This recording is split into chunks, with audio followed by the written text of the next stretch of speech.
back to Game Week 15 predictions. It's midweek, more Premier League football for me and my dad. Are you happy? I'm loving it, Theo, and you're doing a video every day at the moment. This is the Thogden calendar. Every day in December, expect a video on this YouTube channel. Get notifications on, and you know what? Forget all this. Smash the like button as well. I want 8,121 likes. Keeping us entertained last week was Rio Ferdinand, Theo, with 6 points. What a brilliant guest. He was funny, he was relaxed. He doesn't like Bolton very much. And this week, we've got a Premier League footballer. And I got 8 points and you got 9 points. You didn't want to hear that, did you? Oh, God, don't mention it. You're doing all right at the moment. I'm doing decent, and I think I'm going to bounce on this week. There's lots of fixtures. Should we get straight into it? Let's do it, Theo. Wolverhampton Wanderers against Burnley of Lancashire, 13th against 19th. Yes. Theo, now Wolves, bit unlucky to lose to Arsenal. Great Cunha strike at the end there. But they've lost 3 out of 4 games. But playing Burnley, Theo, who won 5-0. You were there. Tell me about it. Well, you mentioned the 3 out of 4 games that Gary O'Neill's now lost. Yeah. That's not good enough. Against Fulham, I really believe the officials got it wrong. Wolverhampton Wanderers need to do everything now at the Molineux to get 3 points. I think this is the time they win. I know Burnley are coming into this with momentum. They've just won 5-0 and I was there. Yeah. I just feel as if Wolves need it more in this match. But what changed for Burnley? How do you win 5-0 after losing all your home games? Yeah, it's a really good question. James Trafford played well. Everything just clicked, Dad. Yeah. From Sander Berge in the midfield to up top, people were clinical. Jay Rodriguez was a target man and took his chance, one of the quickest Premier League goals ever. Sheffield United were dross and they will be relegated probably by Christmas. By the end of the Thogden calendar, I will confirm to you guys that the Blades are down. But I think Burnley will be fighting. Unfortunately, in this one, I'm going to go Wolves 2 and Burnley 1. But I agree what you said about Wolves, Theo. They're playing some good football this season and they're going to win this one 2-0. We agree. Let's find out who our special guest is this week. Well, Dad, he played for Newcastle. He was part of the crazy gang at Wimbledon, Thogdad. Do you remember a certain defender by the name of Warren Barton? Of course I do. Of course I do. Welcome him on. You've done it again. Brilliant. Thanks for having me on. I'm from sunny California, San Diego, so a little bit of a time difference. You're not just an ex-footballer, you're also working as a game analyst for Fox Sports. So how's that going? Yeah, fantastic. I've been out here 15 years, a US citizen now. So when I first come over, I was coaching and doing my pro license with the Galaxy, and then had the opportunity to go into Fox, and I've done World Cups, Champions League, Premier League. We've just done the U17 World Cup. We've got the Euros coming along. So we've got a real exciting time, and I love it. It keeps me involved. The Premier League is in my blood. It's in my heart. Yeah. And obviously my beloved Newcastle are flying at the moment. I think Burnley, like you said, rightly coming off the back of a wonderful result, scoring 5 goals. But then you've got to pick yourself up again against another tough game. I just think with Wolves, with their experience, being at home, like you touched on there, I'm going to go with a home win 2-1, but there will be goals in this game. Luton Town against Arsenal, 17th against 1st. This is a fixture that hasn't happened since 1991. But you know what? Luton Town are really worried at the moment. Are they? Because on their home form, they've just beaten Crystal Palace. No, because they're playing Bolton Wanderers in January. Oh, right. Yeah. You're such a mug. We have to go to that. I've been to 18 of the 20 Premier League stadiums. The 2 left is Bournemouth and Luton. What an opportunity to tick it off. Either way, Luton need to step up because they're playing the best team right now in the Premier League. First place. Are they going to get a result? Well, they're not in the relegation zone at the moment, and their record recently, well, I say recently, going back to the 80s and 90s, against Arsenal isn't too bad. Right, so surely they plucked something out the bag then. Kenilworth Road will be rocking. It will. Ross Barkley, last minute header, boom! 1-0. That's my prediction. This is the No, that's my prediction, Dad. Get that Jeremy Beetle portrait back Dad, there, because this is where Mikel Arteta flops. He will get there and he'll feel the aura around that stadium. You know, he's just not going to be able to make it happen. Going Luton Town 1. I'll give them a goal. Yeah, I think Brown might get another goal. Arsenal 0, so we agree, right? Arsenal 3. What? Theo, you don't really think Luton are going to win this, lad? You're right. I'm sorry. Kai Havertz. I looked at him and I thought he is dropping a masterclass at that stadium. That's even more of a joke. Luton 0, Arsenal 2. I'm sorry. Unfortunately for the Luton fans, enjoy it. This is what the Premier League's about. But I see a comfortable result for Arteta and Arsenal. When I was at Plough Lane, we intimidated people. As I said, the changing rooms was freezing cold. We'd make sure the showers was cold. Make sure there wasn't sugar in the bowl. It'd be salt. All things like that we would do. But I don't think Luton are that mentality. They're not that. Part of our image and our name was the crazy gang. So I think that says it all. But they're not that type of team. They want to play. They want to play expansive football. They want to entertain. We didn't. We wanted to win at all costs, and whatever it took to win, we would win. Comfortable 2-0 for Arsenal away result. They keep marching on, clean sheet. So yeah, a 2-0 win for Arsenal. Sheffield United of Yorkshire in 20th place against Liverpool of Lancashire in 2nd place. Now Sheffield United were awful. What a capitulation to Burnley. They've now conceded about 3 goals every game, Theo. Surely they get battered here. Hecking bottom of the league, and now they've got to face Liverpool, who with 3 points could be top of the league, dependent on the Arsenal result. Maybe that 1-0 will really come in like I predicted. But Dad, Liverpool, what a comeback. I know it was Fulham at home. In the fixture calendar, that is 3 points or nothing. But the way that game played now, and the way how the Whites fought for their lives, to see the Reds eventually get the win and the Scouser in the club get their final finish, it was beautiful. That's what we watch football. That's what we pay to enter the stadiums for. I can't predict anything else but Sheffield United 0, Liverpool 3, and it could be more. Do you know what, Theo? Liverpool this season, the same with Arsenal really, the assumption is that Man City will walk away with the league, and they haven't. So both of those teams are underdogs, and I think they relish that. This is going to be Sheffield United 1. I give them 1 goal from somewhere. I don't. Liverpool 3. Liverpool could come just on the outside against maybe an Arsenal or Man City and just pip them, and I think Klopp's got that mentality to go and do that. So I'm going to back with Liverpool to get a result at Sheffield. Fulham against Nottingham Forest, 14th against 15th. It's a mid-table clash between 2 teams who lost at the weekend. Now, could either of these teams get sucked into a relegation fight, Theo? Good question. Fulham showed real fight and they'll be looking to get 3 points. Nottingham Forest, they could be in freefall. I don't understand how they didn't pick up anything at home to Everton. Usually they rely on their form at home. And now I don't know what's gone wrong, Dad. But are you worried for them? I'm not, Theo, because I watch them and they play some quite good football at times. Now, they do miss Awonyi, I agree with that. But the rest of the 11, there's no way they should be in a relegation fight. They need to find a couple of wins from somewhere and join the real mid-table. Fulham, meanwhile, I mean, my goodness, how good were they against Liverpool? There are some real fighters in there under Marco Silva. He's got them playing the way he wants now, and the results will follow. And it will start here at Craven Cottage, 2-1. But Theo, the curse of Wednesday night. The last 11 times that Fulham have played on a Wednesday night, they've not won. Wow. But Craven Cottage You're on Wednesday... You're superstitious, you mug. I know I am. 2-1 this time round. But it's going to be a really good game. If that's on telly, I'm watching it. Over to Warren Barton. But they're doing a great job at Fulham. So I think with Willian, the way he's playing, I think they're going to win this game against Nottingham Forest. I'm going to go with a 1-0, but a comfortable 1-0 for Fulham. Crystal Palace against AFC Bournemouth. It's 12th against 16th. 2 teams who drew at the weekend. And at Crystal Palace, it was Edouard. I wanna be Edouard.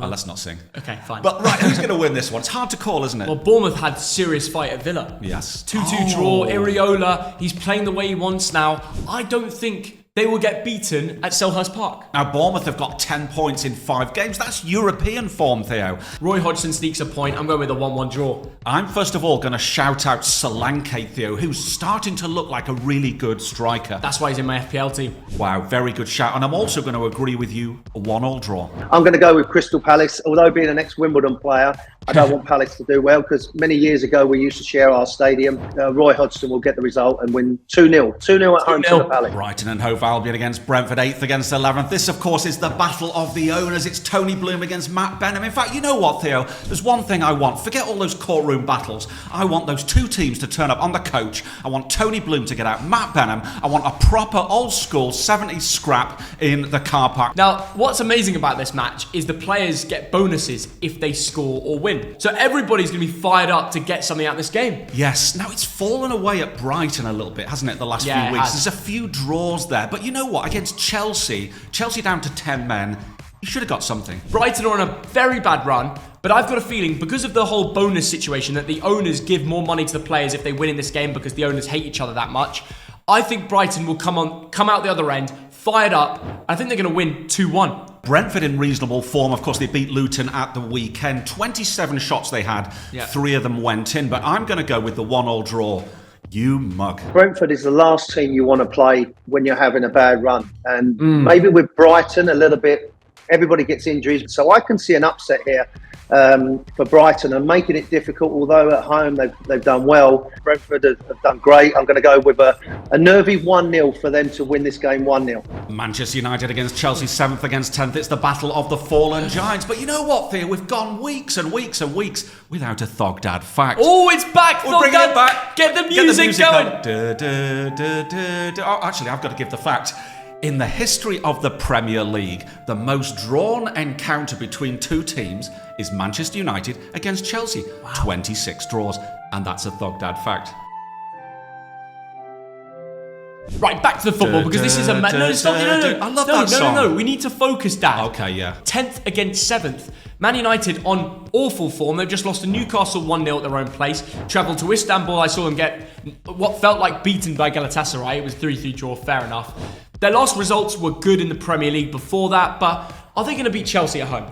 Watching Newcastle United against Manchester United was painful, Theo. I remember those United teams from Sir Alex Ferguson of the 90s and the 2000s, and this is poles apart, with the exceptions of Harry Maguire and Luke Shaw, who were absolutely braveheart. They were superb at times, but woeful up front. I don't know what I was watching. It was terrible, Theo. Marcus Rashford, terrible. The player that I once saw for England scoring free kicks at the World Cup, and he just looks a different man now. Do you know what, Theo? There's one thing that can't be excused in football. It's when you don't care. It's when you don't put the effort in, because you're paid a lot of money. And people look up to people like Marcus Rashford. And to go out onto that pitch and perform like he did, shame on him. Completely agreed. And Dad, for Chelsea, let's be real, they are fighters.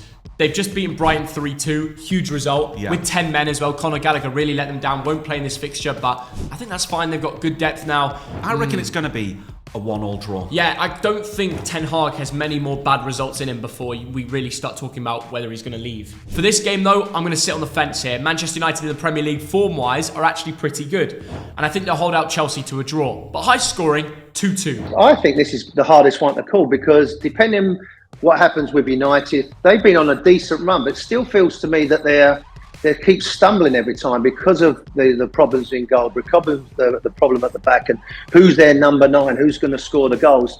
Chelsea look like a Pochettino team that are starting to find themselves but haven't clicked yet. So I'm going to go with a 1-1 draw. Aston Villa against Manchester City, 4th against 3rd. Two teams who drew last week. Theo, now you look at this fixture, Villa against City. The last 13 times, 11 times won by City, twice drawn. So surely an away win. On one end, you've got Aston Villa, 4th in the table, 4 points away from top. And some of their fans reckon they can go all the way.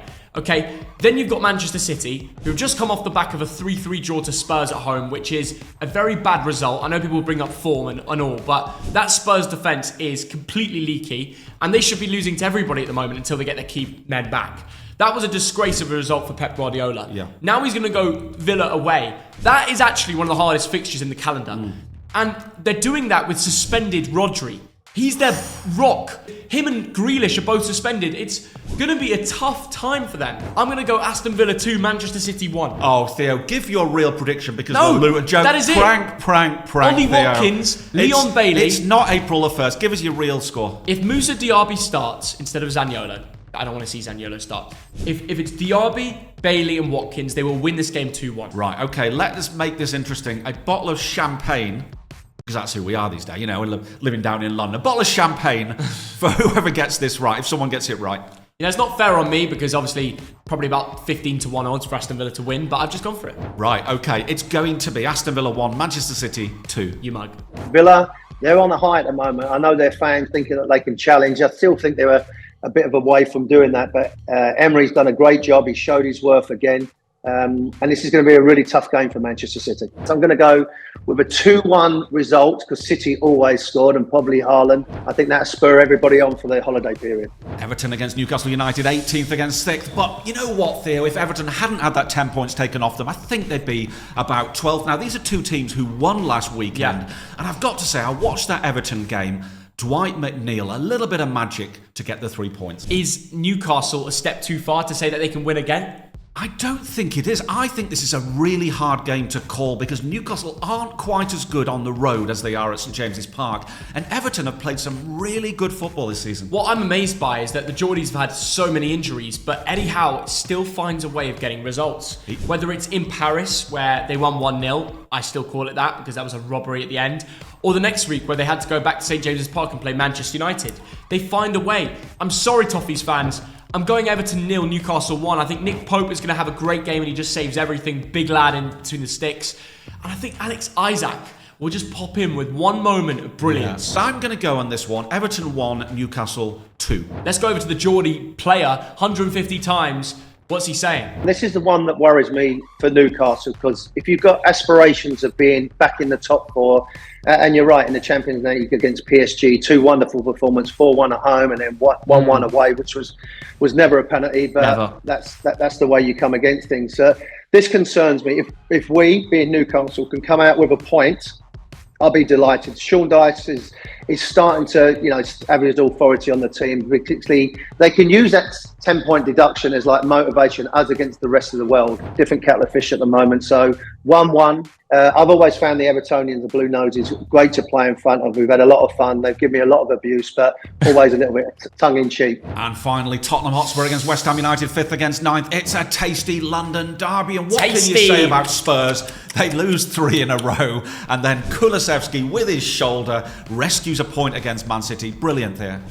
Get battered everywhere they go. Either the home fans or away fans will be. They both sing that. So somebody's going to come out of this very happy. Now, will it be David Moyes' side who will have Jared Bowen back, Antonio, Mo Kudus, who's been firing since he signed? Yeah. Or will it be Tottenham? Because after that 3-3 draw away at City, their fans will be very positive again. Theo, you know what? That mistake at the end by the referee not to play advantage was terrible, but at least he came out and said, look, I hold my hands up. I made a mistake. And, hold my hands up. Yeah, exactly. And in life, Theo, you're allowed to make mistakes. You are. I might have made a mistake in goal at the weekend. Put the clip on the screen. No, Thogden, save it! Save it, lad! Big save! Big save! No. Don't worry, Dad. It only got 2 million views on Twitter. But there's the curse of West Ham away in London derbies. Lost 9 of the last 10. So I'm going to go with a home win, 2-1. Yeah, I'm going to go for a tight game, but I think Ange will get his first Tottenham-West Ham rivalry win. 2-1. Close game. Lo Celso, I think he'll do it again. He had a great goal against City. Form goes out the window in a London derby, particularly with these two. I don't like using this word, but they hate each other with a passion. They do. The sets of fans. So I can see this being a real heated affair and a 2-2 draw and going to the wire. There might be a controversial decision. There might be someone sent off, but I feel that there could be fireworks in this one. No, well, it's a pleasure to have you on, Warren Barton. What a man. Thank you for watching this video. Game week 15 predictions midweek. Let's see what goes down. Now I'm going off to practice my goalkeeping. Yeah, you should actually. And if you need a glove, just let me know. See ya.